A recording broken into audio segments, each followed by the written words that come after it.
샬롬 유선생의 구속사 천국열차 유도순 목사님의 신구약 성경 파노라마를 낭독하는 시간입니다. 지금은 에베소서 파노라마 4장입니다. 주제는 하나 되게 하신 것을 지키라. 개관 에베소서 전체를 개관한 도표 1을 보시면 1장에서 3장까지는 하나님이 해주신 일이고 4장에서 6장까지는 성도들이 해야 할 일임을 보게 됩니다. 에베소서 4장은 후반부의 시작입니다. 아직까지는 하나님께서 우리들을 위하여 이루어 주신 것이 무엇인가를 말씀하였다면 이제부터는 우리들이 해야 하는 일들을 말씀해 나가고 있는 것입니다. 전반부가 믿어야 할 것이라면 후반부는 행해야 할 것입니다. 여기서 우리가 주의해야 할 점은 1장부터 3장까지는 교리, 4장부터 6장까지는 실천윤리라고 두 부분을 딱 잘라 놓아서는 아니 된다는 것입니다. 왜냐하면 교리와 실천은 분리될 수 있는 것이 아니기 때문입니다. 그래서 바울은 실천윤리를 말씀하면서도 간간히 교리를 상기시키고 있는 것을 보게 됩니다. 생각해 보십시오. 우리는 구제하고 선한 일도 하며 오래 참고 용서하고 화해하는 일들을 해야만 합니다. 1. 교리에 바탕을 둔 윤리.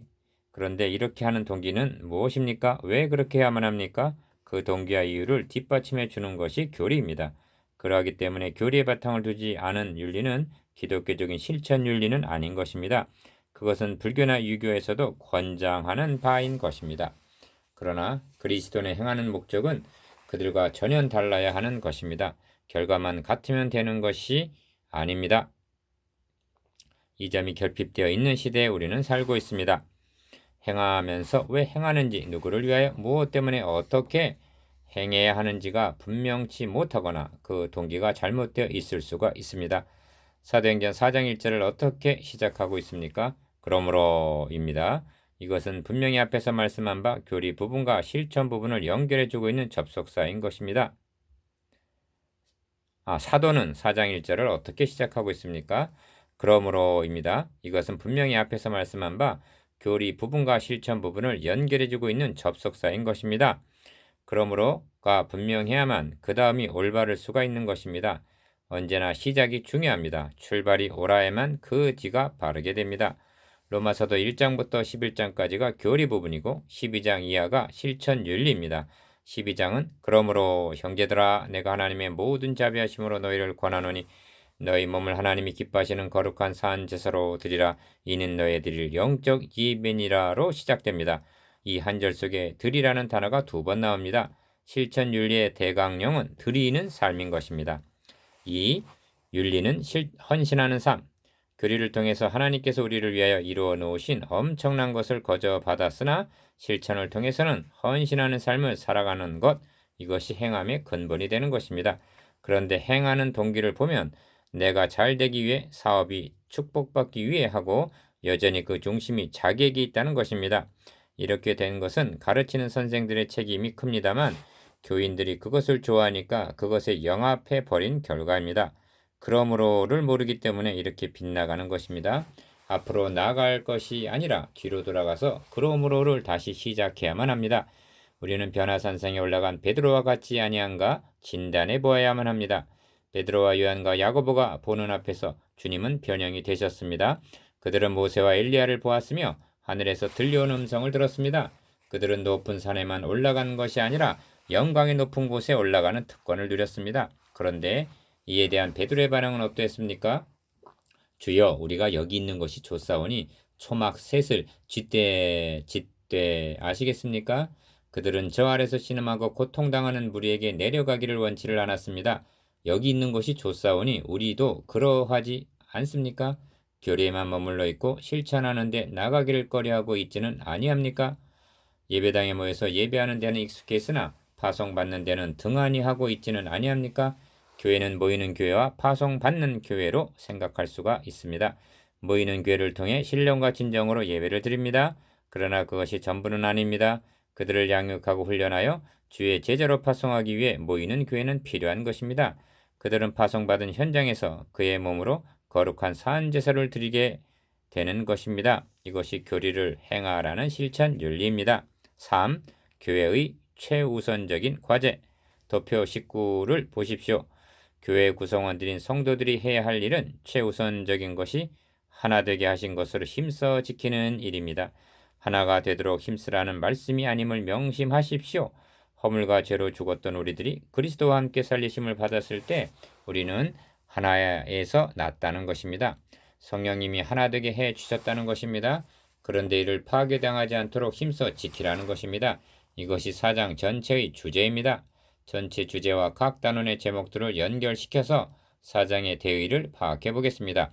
하나 되게 하신 것을 지키라 명하셨는데 어떻게 하면 지킬 수가 있는지 하나됨의 요소를 말씀하고 첫 단원 하나 되게 하신 것을 지키라 명하셨는데 왜 지켜야 하는지 하나됨의 근거를 말씀하고 둘째 단원 하나 되게 하신 것을 지키라 명하셨는데 그것은 획일성이 아닌 하나 속의 다양성을 의미한다는 것입니다. 셋째 단원 하나 되게 하신 것을 지키라 하셨는데 그것은 고착을 의미하는 것이 아니라 하나 속의 성장을 의미한다는 것. 넷째 단원 그것은 하나 속의 새로움을 의미한다고 말씀합니다. 다섯째 단원 서두에서 성령이 하나 되게 하신 것을 힘써 지키라 하신 사도는 결론에서 하나됨을 지키지 못하면 여섯째 단원 성령을 근심하게 되는 것이라고 말씀합니다.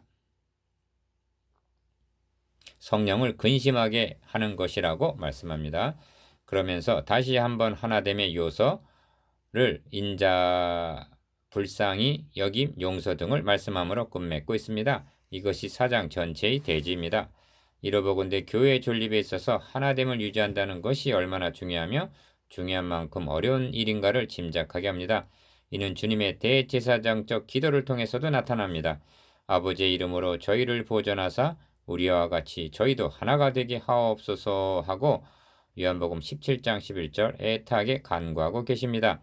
그렇다면 어떻게 하면 하나됨을 지켜나갈 수가 있을까요? 4장의 첫 번째 부분 4장 1절에서 3절 하나됨을 지키는 요소 그러므로 주 안에서 갇힌 내가 너희를 권하노니 너희가 부르심을 입은 부름에 합당하게 행하여 모든 겸손과 온유로 하고 오래 참음으로 사랑 가운데서 서로 용납하고 평안함 매는 줄로 성령이 하나 되게 하신 것을 힘써 지키라. 4장 1절에서 3절 성경은 무조건적으로 하나됨을 지키라고 말씀하고 있지 아니합니다. 이렇게 행함으로 하나됨을 지켜나갈 수 있는 요소를 말씀합니다. 도표 20을 보십시오. 이 단원의 주제는 하나됨을 지키는 요소입니다. 전체 도표와 단락의 제목들을 연결시켜서 대의를 한눈에 보도록 하십시다. 하나됨을 지키는 요소 중에 첫째는 1장 18절에서 말씀한 바 부르심의 소망을 상기하는 일입니다. 즉 같은 분에 의하여 부르심을 받았다는 부름에 합당하게 행하는 일입니다. 하나됨을 지키는 요소의 두 번째는 겸손, 온유, 사랑 등 그리스도의 마음을 품는 것입니다. 하나되게 하신 것을 힘써 지키는 요소 중에 셋째는 평안에 매는 줄로 튼튼히 유대를 갖는 것입니다. 이것이 본 단원의 대지입니다. 1. 부름에 합당하게 하나되게 하심을 힘써 지키는 첫째 요소는 부르심을 입은 부름에 합당하게 행하라. 이것이 원리입니다. 그리고 다음에 어떻게 하는 것이 부르심에 합당하게 살아가는 것인가를 구체적으로 말씀하고 있습니다. 먼저 생각해야 할 것은 우리들은 부르심을 받은 자들이라는 사실입니다. 작은 1번 교회란 불러내심을 받은 사람들의 공동체 교회란 불러내심을 받은 사람들의 공동체입니다. 때로는 불러냄을 받지 않은 사람들이 더러 끼게 되는 경우가 있긴 합니다. 그러나 그는 교회 구성원은 아닌 것입니다. 부르심을 받았다는 이 기쁨과 감격을 아십니까? 자기 이름이 불러지기를 안타깝게 기다리나 끝내 불려지지 않는 경우가 허다합니다. 우리들은 누구에 의해서 부르심을 입은 사람들입니까? 하나님께서는 태초에 구원 계획을 세우셨고 그때 택함 받는 무리들이 있었습니다. 그 무리 가운데 우리가 들어 있었다는 것입니다. 오랜 세월이 지난 후 택함 받은 그가 태어납니다. 그가 어느 나이가 되기까지 자랍니다. 드디어 하나님께서는 성령님을 통해서 그를 불러내십니다. 내가 너를 지명하여 불렀나니 너는 내 것이라. 아시겠습니까? 우리는 결심으로 된 것이 아닙니다. 혈통으로나 육정으로나 사람의 뜻으로 된 것이 아닙니다. 하나님에 의해서 발탁이 된 사람들입니다. 그 부르심에 합당하게 행하라. 너를 불러주신 분이 어떤 분이신지 명심하여라. 너의 신분이 어떻게 바뀌었는지 잠시도 잊지를 말아라. 너는 왕같은 제사장이다. 그 영광의 반열에 참여할 하나님의 자녀들이다. 너희가 하나님의 성전인 것과 하나님의 성령이 너희 안에 거하시는 것을 알지 못하겠느냐. 때로는 너가 부르심을 받기 전의 상태가 어떠한 상태였는가도 돌이켜보아라. 그러나 오래 머물지는 말고 부르심에 합당하게 행하는 것이 무엇인지를 더 많이 묵상하여라. 이런 뜻이 포함되어 있습니다. 사도는 교리 부분에서 말씀한 바를 실천윤리에서 적용시켜 나갑니다.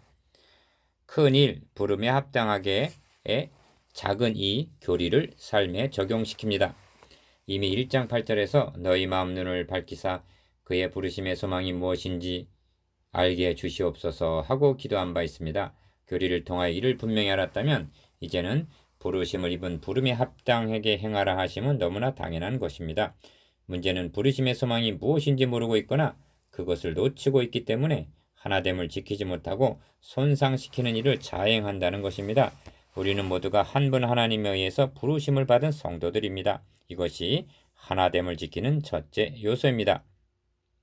이 큰 그리스도의 마음, 성령이 하나 되게 하신 것을 힘써 지켜나가는 두 번째 요소는 그리스도의 마음을 품는 것입니다. 물론 본문에는 그러한 언급이 없습니다만 열거된 덕목들은 분명히 그리스도의 성품들입니다. 빌립보 교회가 하나됨을 힘써 지키지 못하고 마음이 나누어졌을 때 사도는 마음을 같이하여 같은 사랑을 가지고 뜻을 합하여 한 마음을 품어 아무 일에든지 다툼이나 허용으로 하지 말고 오직 겸손한 마음으로 각각 자기보다 남을 낮게 여기라고 권면합니다. 빌립보서 2장 2절에서 3절.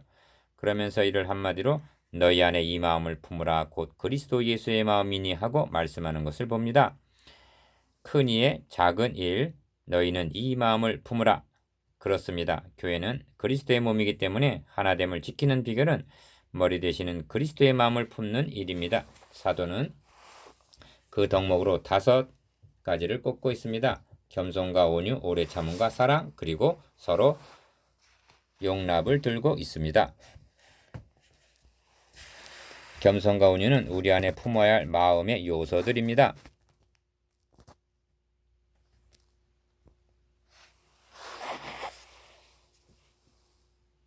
그리고 오래 참음과 사랑 가운데 서로 용납함은 밖으로 사랑과의 관계에서 나타나지는 요소들인 것입니다. 온유와 겸손은 예수 그리스도의 마음입니다. 그리스도인의 덕목 가운데 가장 으뜸이 되는 것이 온유와 겸손입니다. 그것은 산상수훈의 팔복에서 말씀하신 바 심령의 가난함을 깨닫는 자들이 애통해 하게 되며 온유해짐을 의미합니다. 하나님 앞에서 심령이 가난함을 모르는 자는 뿔이 나 있으며 목에 힘을 주게 되는 것입니다. 베드로전서 5장 5절에는 겸손으로 허리를 동이라고 말씀하고 있습니다. 겸손의 앞치마를 누르라는 뜻입니다. 이런 사람은 다른 사람에 대해서 오래 참음을 나타나게 됩니다. 하나님의 오래 참으심이 없으셨다면 구원은커녕 한 사람도 살아남지를 못했을 것입니다. 하나님께서는 오래 참으심으로 우리들을 용납해 주셨습니다. 온유와 겸손이 단짝이듯이 오래 참음과 용납함도 어울리는 한 쌍인 것입니다. 작은 이 서로 받으라 용납. 로마서 15장 7절에는 그리스도께서 우리를 받아 하나님께 영광을 돌리신과 같이 너희도 서로 받으라고 말씀하십니다. 주님께서 우리를 받아주셨는데 우리가 감히 누구 관대 못 받아주겠습니까? 그렇건만 실제는 쉽지가 않습니다. 거부 반응이 나타나는 것입니다. 그래서 사랑 가운데서 서로 용납하라고 사랑을 말씀하고 있습니다. 사랑만이 이 불가능을 가능케 하기 때문입니다. 이것이 하나됨을 지키는 두 번째 요소인 그리스도의 마음입니다. 큰 3. 평안에 매는 줄. 평안에 매는 줄이라고 말씀합니다. 같은 옥중 서시는 골로새서는 이 모든 것 위에 사랑을 더하라 이는 온전히 매는 띠니라고 골로새서 3장 14절 사랑이 매는 띠라고 말씀합니다. 우선적으로 이 두 곳 말씀을 통해서 교회가 하나됨을 유지하기 위해서는 교회 안에 무엇이 있어야만 하는가를 인식하는 데는 별 어려움이 없습니다. 하지만 그렇다 해도 평안과 사랑은 어떻게 다른 것일까요? 사랑과 평안은 다같이 성령께서 산출해내는 열매들입니다. 갈라디아서 5장 22절 평안은 사랑에서 나오고 사랑이 없는 평안이란 없습니다. 큰 3의 작은 1 사랑과 평안 이로보건대 에베소서에서 바울 사도가 평안에 매는 줄이라고 말씀한 것은 바로 앞에서 사랑 가운데서 서로 용납하라고 사랑을 이미 말씀했기 때문일 것입니다. 골로새서 해서는 사랑을 더하라. 이는 온전하게 매는 띠니라 한 다음에 그리스도의 평강이 너희 마음을 주장하게 하라. 평강을 위하여 너희가 한 몸으로 부르심을 받았으니 하고 사랑 다음에 평강을 말씀하고 있음을 봅니다. 사도는 2장 14절에서 그는 우리의 화평이신지라 둘로 하나를 만드사 하고 그리스도께서 화평을 위해 오셨음을 말씀했습니다. 그러나 사탄은 불화하게 하고 분리시키고 파괴합니다. 그러므로 그리스도의 몸된 교회가 사랑 가운데서 서로 용납하여 평안에 매는 줄로 하나 되게 하신 것을 힘써 지켜야 함은 너무나 당연한 것입니다. 우리는 한 걸음 더 나아가야만 합니다. 사도가 성도 상호 간의 관계를 평안에 매는 줄이라고 묘사하고 있는 것은 앞부분에서 말씀한 바 교리의 바탕을 두고 있기 때문입니다. 예수 그리스도께서는 유대인과 이방인의 중간에 막힌 담을 허셨습니다. 원수된 것을 자기 육체로 패하셨습니다. 그리고 둘로 자기 안에서 한 세 사람을 지어 화평하게 하셨다고 2장 15절 말씀하였던 것입니다. 다시 말씀드리면 유대인과 이방인의 관계를 화평에 매는 줄로 하나 되게 해 주셨다는 것입니다. 작은 이 모퉁이 돌의 역할, 더 나아가 그리스도 예수께서 친히 모퉁이 돌이 되셨느니라고 2장 20절 말씀함으로 이를 더욱 강화시켜주고 있습니다. 왜 그렇습니까?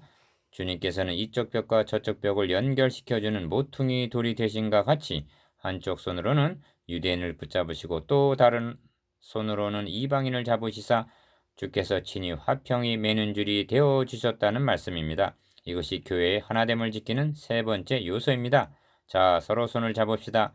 그래서 평안에 매는 줄로 성령이 하나 되게 하신 것을 힘써 지키십시다. 묵상해 봅시다. 1. 부르심을 입은 자들의 특징은 무엇입니까? 2. 그리스도의 마음을 품는 덕목 5가지를 말해 봅시다. 2절. 3. 무엇이 성도들로 하여금 서로 하나 되게 합니까? 3절.